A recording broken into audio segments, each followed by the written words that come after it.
8장 18절로부터 20절 말씀 봉독해 주시겠습니다. 예수께서 나와 말씀하여 이르시되 하늘과 땅의 모든 것을 내게 주셨으니 그러므로 너희는 가서 모든 민족을 제자로 삼아 아버지와 아들과 성령의 이름으로 세례를 베푸고 내가 너희에게 분부한 모든 것을 가르쳐 지키게 하라. 볼지어다 내가 세상 끝날까지 너희와 항상 함께 있으리라 하시니라. 아멘. 오늘 우리가 읽은 이 본문의 말씀은 지금까지 복음 증거를 하기 위한 주님의 마지막 지상 명령으로 우리가 이해하고 있었습니다.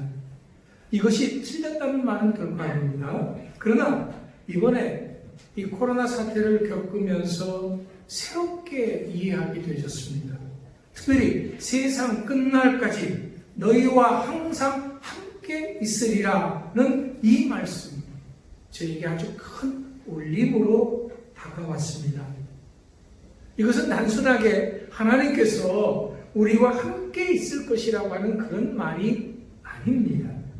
왜냐하면 하나님은요, 우리들에 대해서 너무나도 잘 알고 계시기 때문에 그렇습니다. 여러분 혹시 군중 속의 고독, 그런 얘기 들어보셨어요? 예. 많은 사람 속에 있어도 인간은 홀로 있는 듯한 느낌을 받고 외로움을 타는 그런 존재다라는 의미입니다. 우리가 정말 두려운 것이 뭡니까? 어떤 일에 실패했을 때가 아니고요. 또 모든 것을 잃어버렸을 때가 아닙니다. 혼자 있는 것이다 라고 말합니다. 그래서 어떤 운동선수는 이런 말을 했습니다. 운동에서 지는 것이 두려운 것이 아니다. 혼자 있는 것이 두려운 것이다. 여기서의 혼자, 홀로라고 하는 것은 나 홀로 하나만 남겨져 있을 때의 혼자가 아닙니다. 내 옆에 아무리 많은 사람이 있어도 아무도 날 알아주지 않고 지원해주지 않고 응원해주지 않고 격려해주는 사람이 없을 때의 혼자인 것입니다. 이런 때는 아무리 많은 사람이 내 옆에 있어도 외로운 것이죠. 두려운 것이죠. 인간이란 존재가 바로 그런 것입니다. 이런 사실은 우리를 지으신 하나님이시기 때문에 너무나도 잘 알고 계신다는 겁니다. 그래서 하나님이 어떤 경우에라도 우리를 홀로 두지 않겠다 약속하시는 것입니다. 나 혼자 이렇게 떨어져 있는 듯한 그런 느낌을 받지 않도록 해주시겠다 말씀하시는 거죠. 왜냐하면 우리 하나님은요, 나의 속마음까지도 아주 세밀하게 살피셔서 내 마음을 알아주시는 분이기 때문에 그렇습니다. 그런 하나님이 영원부터 영원까지 나를 지지해 주시겠다고 약속하시는 것입니다. 바로 오늘 그 하나님의 말씀, 본문 20절 말씀에서 우리에게 그렇게 약속하고 있지요. 세상 끝날까지 항상 너희와 함께하여 주시겠다라고 말입니다. 그런데 여기서 이 항상이라고 하는 말은요, 신약 성경에 다른 데서 어디에서도 쓰이지 않는 아주 특별한 그런 단어입니다. 여기서만 쓰인 단어예요. 항상이라는 단어가 여기 몇 개 없어요? 아니, 다른 데도 있어요. 그런데 여기 이 항상이란 말은 아주 특별한 말이다라는 거죠. 헬라어로 파시스, 타스 헤메라스라고 하는 그런 말인데 이것은 모든 날의 전체. 그러니까 이 항상이란 말은 우리의 먼 장래만이 아니라 우리가 현재 살고 있는 각각의 날들 모두를 가리키는 그런 말입니다.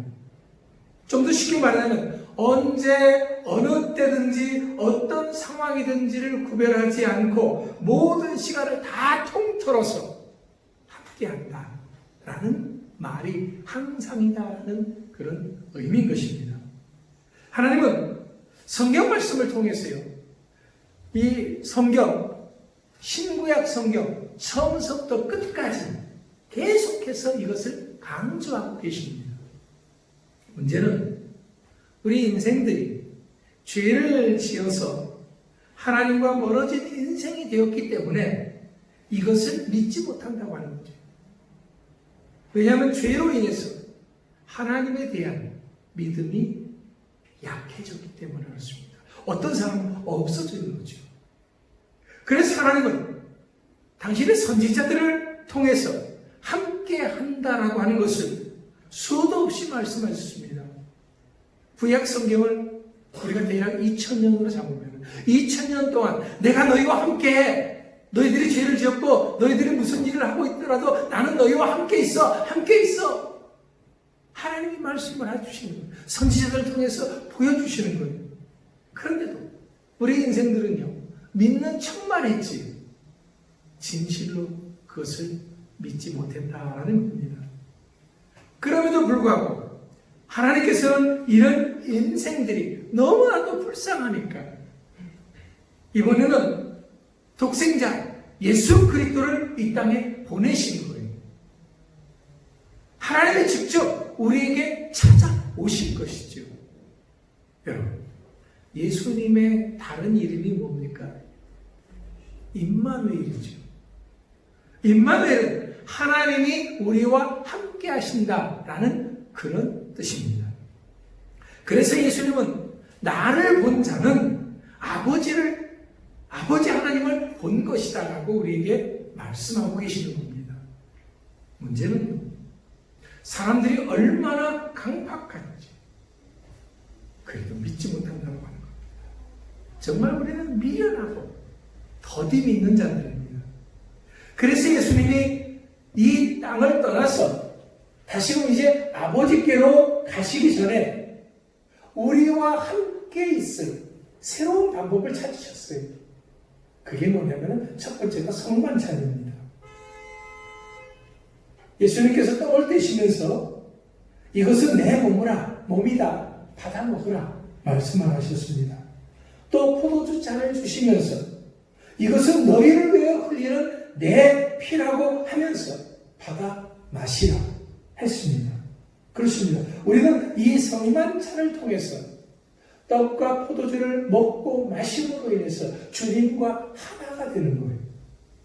이 성만찬은 예수님이 친히 내 속으로 들어오시는 놀라운 경험의 역사인 것입니다. 주님이 우리와 함께 하신다고 하는 그것은 두 번째는 뭐냐면 성령님이십니다. 요한복음 16장 7절 말씀에 보면 예수님은 아버지 곁으로 가시면서 보혜사를 보내주시겠다 말씀을 하셨습니다. 보혜사는 헬라어로 파라클레토스라고 하는 말입니다. 이것은 나를 가르쳐 주시고 나를 지켜해 주시고 나를 변호해 주시고 나를 보호해 주시겠다라는 그런 의미입니다. 또 다른 의미는 언제 어디서나 내 곁에서 나를 떠받들어 넘어지지 않게 보호해 주시겠다라는 그런 의미도 있습니다. 그러니까 예수님은 우리 곁을 떠나는 것이 아니라 다른 모습, 즉 성령님으로 우리 속에 들어와 우리와 함께 있는 것입니다. 고린도전서 3장 16절에서 이렇게 말했습니다. 너희가 하나님의 성전인 것과 하나님의 성령이 너희 안에 계시는 것을 알지 못하느냐. 하나님의 성령이 우리 이 육신을 성전 삼고 우리 속에 들어와 계신다는 거예요. 하나님이 너희와 항상 함께 있겠다고 해도 믿지 못하니까 아예 하나님께서는 어떻게 하신 거예요? 그러면 우리 속으로 들어오신 것이다 라는 그런 말입니다. 예수님의 십자가의 죽으심도 부활도 성령을 주심도 결국엔 우리를 홀로 내버려 두지 않겠다고 하시는 주님의 그 약속의 실현인 것입니다. 예수님을 믿는 우리는 더 이상 이 세상에 홀로 떨어진 그런 존재가 아니다라는 거죠. 주님과 하나 된 존재임을 확인시켜 주시는 것입니다. 그런데도 문제가 뭡니까? 우리가 그것을 아멘! 감사합니다! 하면 좋은데 믿지 못한다는 거예요. 하나님의 사랑을 믿지 못하는 죄는 이렇게 무서운 겁니다. 그래서 우리는 작은 일만 만나도 두려운 거죠. 그러다 보니 우리 인생들은 뭔가 보이는 것을 찾아서 의지하려고 합니다. 보이지 않는 하나님이 이렇게 저렇게 말씀하시고 아예 우리 속에 들어와 계신다고 해도 우리가 믿지 못하고 우리 그런 거 못 믿어요. 그저 보여지고 만져지고 그런 거 좋아요. 그래서 그 보여지고 만져지는 것을 믿으려고 의지하려고 하는 거예요. 그게 뭐예요? 우상입니다. 하지만 문제는 이 우상이라는 것은 사람의 눈에는 분명하게 보여질 수 있지만 결코 나를 도와주지 못한다는 거죠. 나를 지켜주지 못하는 겁니다. 왜? 눈이 있어도 볼 수가 없고요. 귀가 있어도 들을 수가 없고 입이 있어도 말할 수가 없고 손이 있어도 나를 잡아줄 수가 없고 발이 있어도 다닐 수가 없는 거죠. 그럼에도 불구하고 사람들은 치졸하게 지푸라기라도 잡는 심정으로 우상을 붙잡는 거예요. 그러면 눈에 보이는 이런 것들이 잠시 내 불안과 공포와 두려움을 없애주는 것 같습니다. 하지만 같을 뿐입니다. 그것으로 끝입니다.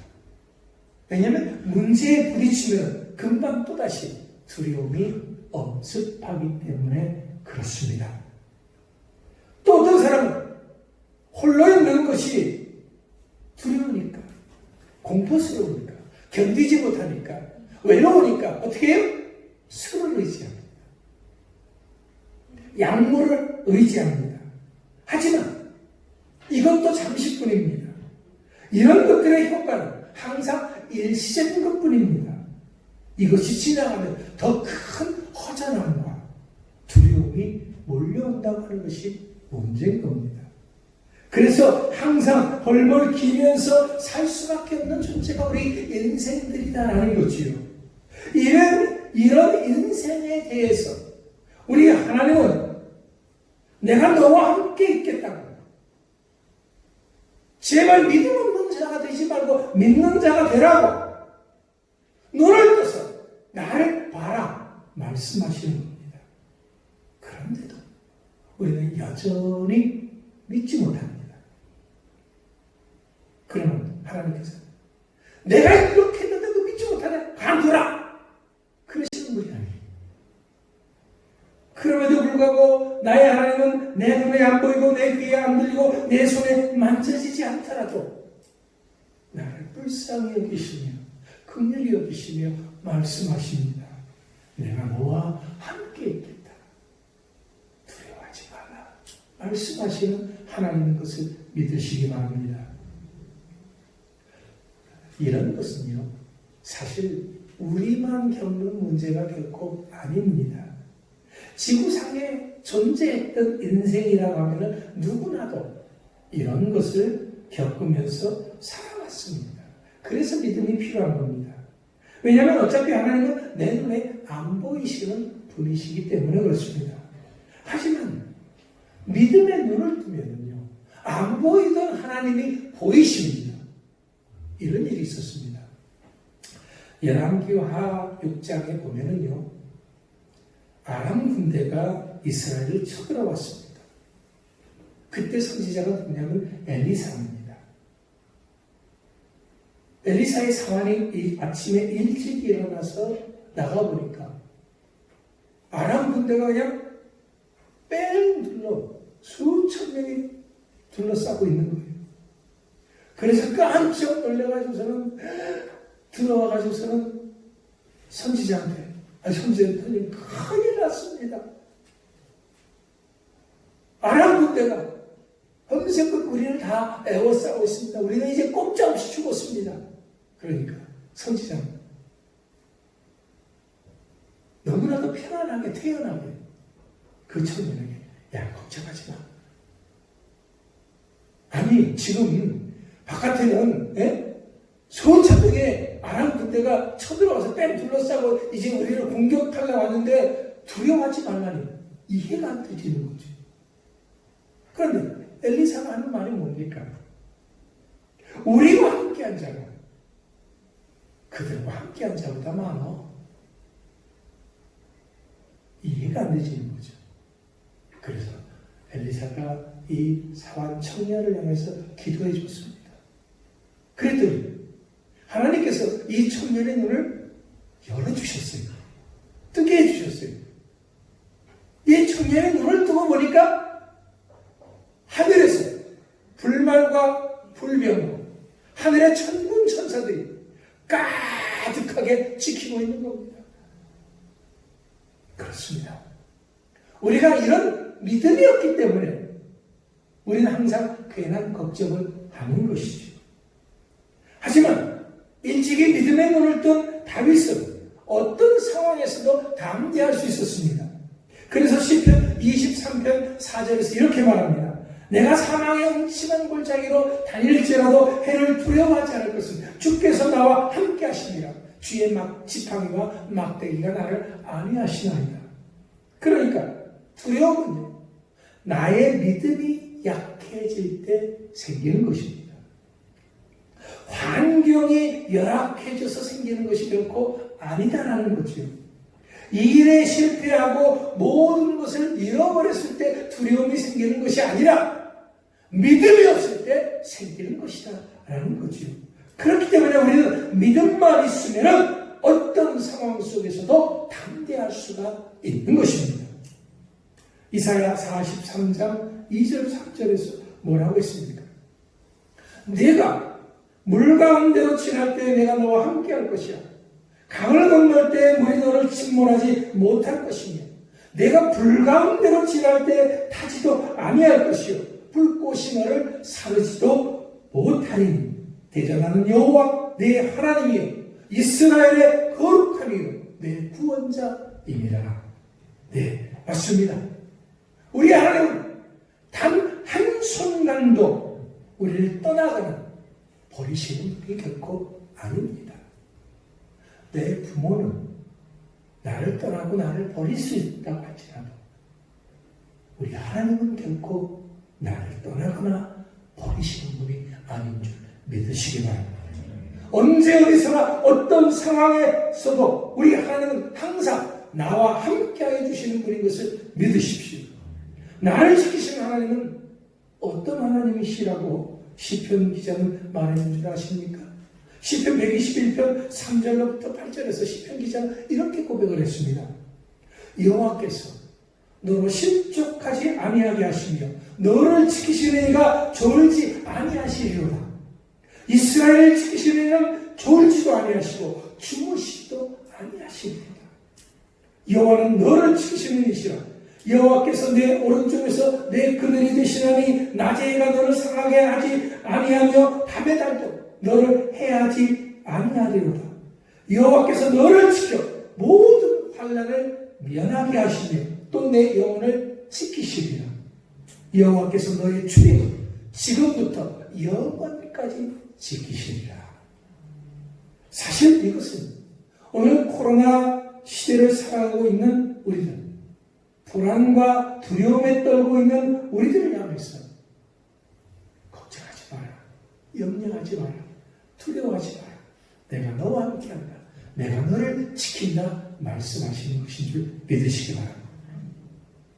그런데 문제는요, 악한 사탄 마귀입니다. 이 악한 사탄 마귀는 우리를 향하신 하나님의 이런 약속의 말씀을 믿지 못하게 합니다. 하나님의 깊은 사랑하심을 의심하게 합니다. 우리를 세밀하게 돌보시는 그 은총을 느끼지 못하게 합니다. 왜냐하면 이 악한 사탄 마귀는요, 사실 우리들보다도 이 성경에 대해서, 하나님의 약속에 대해서 잘 알아요? 몰라요? 알지요. 너무나도 잘 안다는 거예요. 하나님이 어떤 분이시라는 거 너무나도 잘 알아요. 사람들은 몰라도 이 아카스타 마귀는 너무나도 잘 알고 있는 거예요. 그래서 이런 사실을 나의 현실과는 동떨어진 옛날 이야기로 믿게 만드는 거예요. 이런 사실을 믿을 수 없는 허황된 이야기로 만드는 것입니다. 그래서 우리 인생들을 외롭고 쓸쓸할 수밖에 없는 그런 존재로 만드는 것입니다. 두려워 떨게 만드는 것입니다.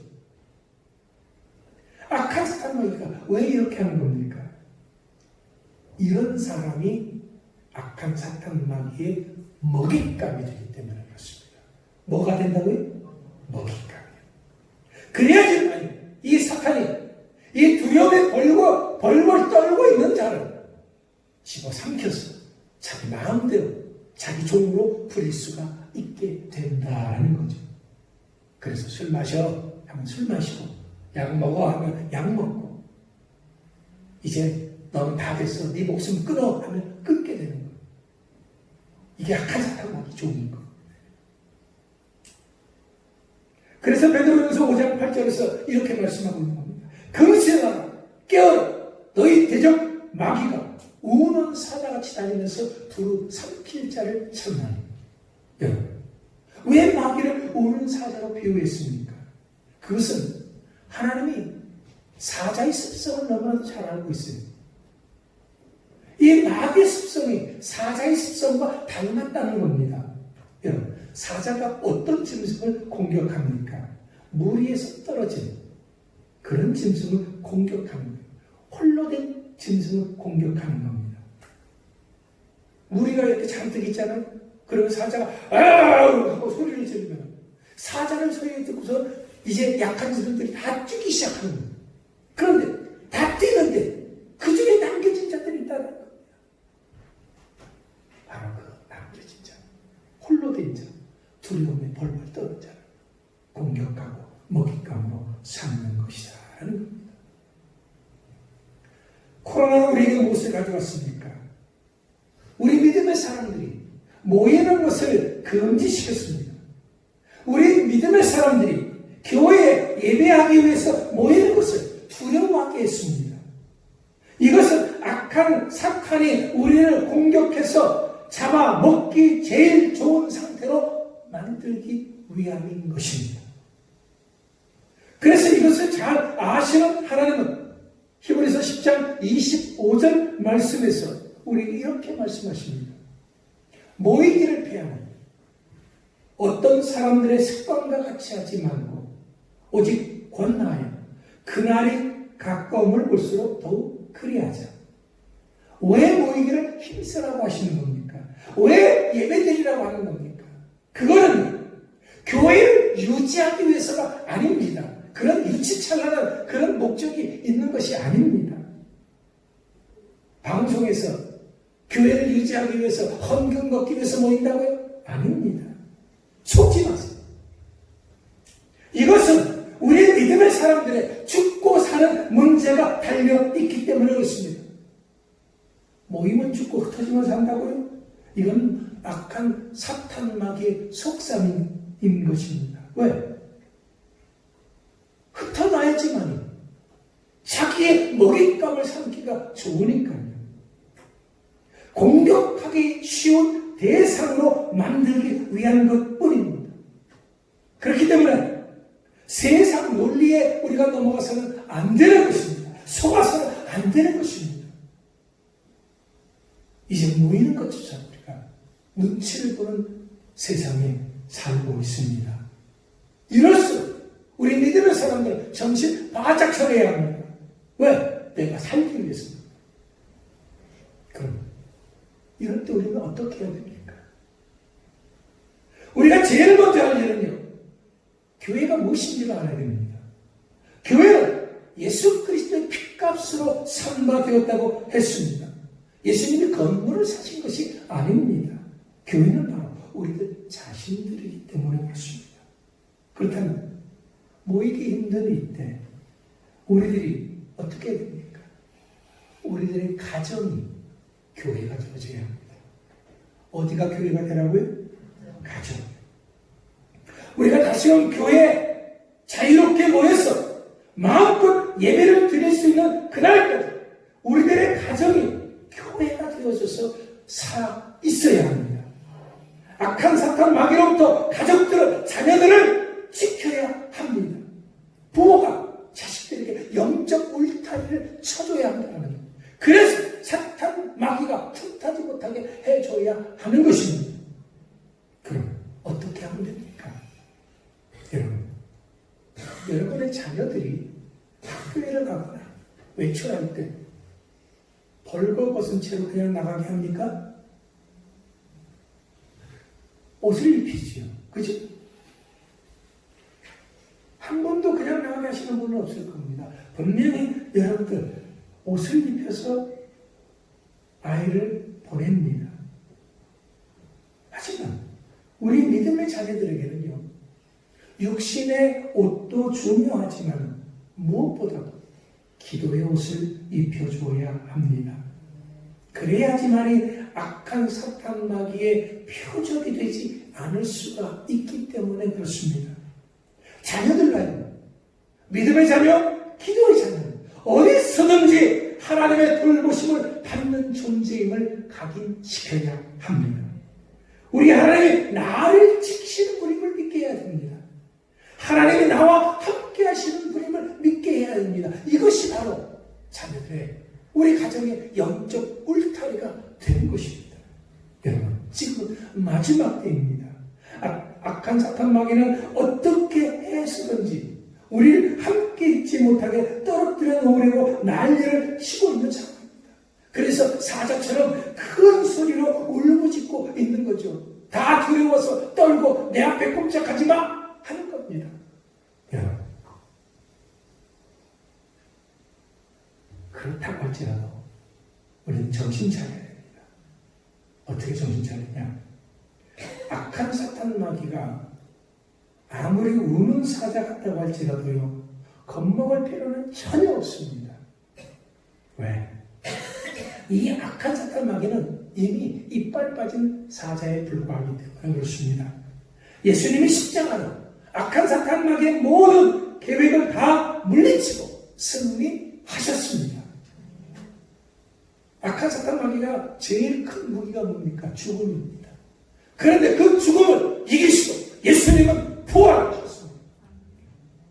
악한 사탄 마귀는 더 이상 우리들에게 힘을 쓰지 못하는 것입니다. 그렇기 때문에 마귀는 이제 목줄에 채워진 신세가 된 것입니다. 그러니 여러분, 절대로 겁먹을 필요가 없습니다. 악한 사탄이 우는 사자 흉내를 내서 아무리 큰 소리를 쳐도요, 이미 우리는 철장 권세를 가지고 있는 우리들입니다.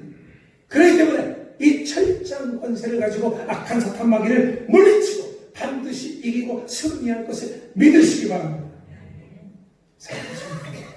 지금은 혼자가 아닙니다. 두려워하지 마십시오. 겁먹지 마십시오. 공포도 그 어떤 것도 우리를 우리 주 예수 그리스도의 사랑에서 끊을 수 없습니다. 주님은 어떤 경우에라도 우리를 홀로 있게 내버려 두지 않으시는 분이시기 때문입니다. 물론 이 세상에 우리가 달랑 나 혼자일 수 있습니다. 나와 함께 살면서 나에게 날마다 사랑한다고 고백하는 그 사람조차도 날 알아주지 못할 수 있습니다.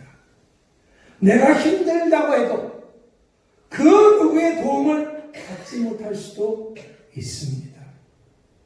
내 마음이 아플 때조차도 그 누구의 격려도, 위로도, 응원도 받지 못할 수 있습니다.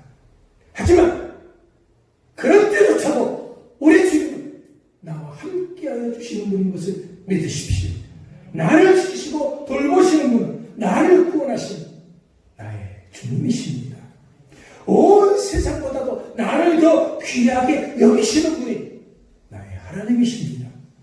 그 하나님이 어떤 경우에라도 나를 결코 홀로 있게 내버려 두지 않을 것입니다.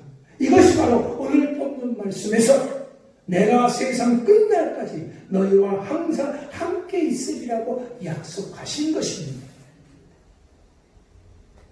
제자들이 한밤중에 갈릴리 바다를 배 타고 지나가는데 폭풍을 만난 적이 있습니다. 근데 한밤중 폭풍 가운데서 제자들을 홀로 있게 내버려두지 않고 그 바다를 찾아오신 분이 누굽니까? 우리 주님이십니다. 사람들은 올 수가 없습니다. 듣지도 못합니다. 그런데 우리 주님은 그 물결 위를 저벅저벅 걸어오셨고 그들을 안전하게 가고자 하는 곳으로 데려다 주셨습니다. 그 주님 지금 이 시간 나를 찾아오셨습니다. 전능의 하나님의 신이 항상 나와 함께 해주시기 위해서 찾아오신 것입니다. 세상 끝날까지 항상 나를 지키시고 보호하기 위해서 말입니다. 이젠 우리가 이 믿음으로 끝까지 승리할 수 있는 여러분 모두가 될 수 있기를 간절히 축원합니다. 기도하겠습니다.